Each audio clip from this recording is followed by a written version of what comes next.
बघूयात पुढची बातमी। रायगड विधान परिषदेच्या निवडणुकीमध्ये महायुतीमध्ये बंडखोरीची चिन्ह आहेत।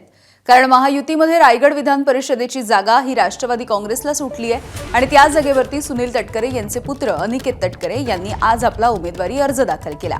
तसंच शिवसेनेच्या भरत गोगावले यांचं पाठबळ असल्याचं देखील तटकरे म्हणाले। मात्र शिवसेनेच्या भरत गोगावले यांचे पुत्र विकास गोगावले आणि महेंद्र दळवी यांच्या कन्येनं उमेदवारी अर्ज भरला। एकीकडे शिंदेंनी युती धर्म पाळण्याच्या सूचना दिल्या, दुसरीकडे भरलेले फॉर्म 4 तारखेपर्यंत मागे घेऊ नका अशा सूचना शिंदेंनी दिल्या।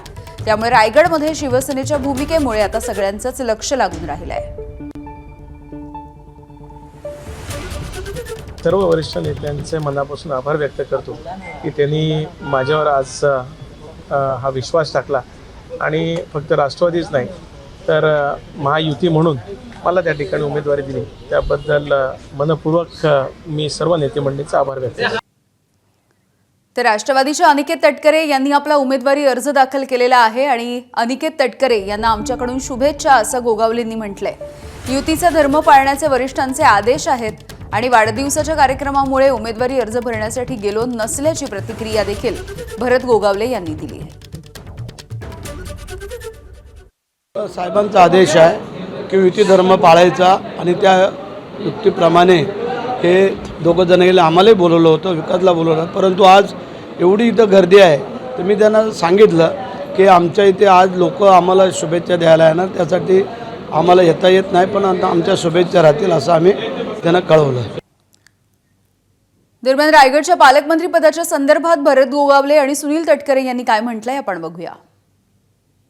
पालकमंत्रीबद्दल चर्चा झालेली आहे आणि एकनाथ शिंदेसाहेब मुख्यमंत्री, सुनेत्रा वहिनी या सगळ्यांची चर्चा झालेली आहे आणि ते लवकरात लवकर पार पडेल।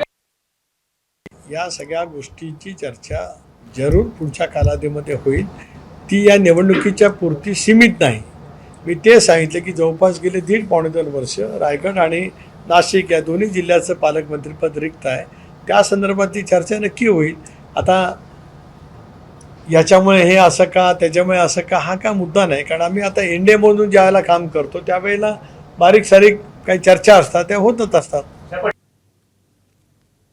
कोकणामधल्या जागेवरून राष्ट्रवादी आणि शिंदेंच्या शिवसेनेमध्ये अगदी शेवटपर्यंत जुंपली होती। मात्र वरिष्ठांच्या आदेशाचं पालन करत शिवसेनेने अखेर ही जागा राष्ट्रवादीला दिली आणि यानंतर अनिकेत तटकरे यांनी आपला उमेदवारी अर्ज भरला। यावरती बोलत असताना विकास गोगावले यांनी ही जागा आमचीच असती, परंतु वरिष्ठांनी आदेश दिल्यामुळे आम्ही थांबलो, अन्यथा जिल्ह्यामधलं आणि कोकणामधलं चित्र वेगळं बघायला मिळालं असतं। शिवसेनेची ताकद कोकणामध्ये सर्वाधिक आहे, त्यामुळे आम्ही ही जागा लढवतोय। मात्र एकनाथ शिंदे आणि भरत गोगावले यांच्या आदेशापुढे मी कधीही गेलेलो नाही आणि त्यामुळेच मी थांबलो असं विकास गोगावलेंनी म्हटलंय।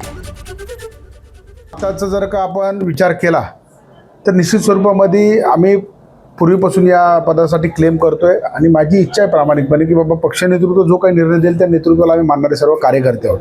नाहीतर अन्यथा तुम्हाला सर्वांना माहिती असतं की आजचं चित्र हे वेगळं असतं जिल्ह्यामध्ये, कोकणामध्ये, कारण की संपूर्ण शिवसेनेची ताकद ही कोकणामध्ये अधिक आहे आणि ती ताकदीच्या जोरावरती ही निवडणूक आम्ही लढवायचं ठरवलं होतं। परंतु साहेबांनी आम्हाला ज्या वेळेला आदेश दिला, कार्यकर्ता हा आदेशाचं पालन करणारा कार्यकर्ता असतो आणि मग साहेबांच्या पुढे आणि मी शेटच्या पुढे जाऊ शकत नाही, म्हणून मी त्या दोघांनी जे काही मला सल्ले दिले त्याप्रमाणे मी थांबलो।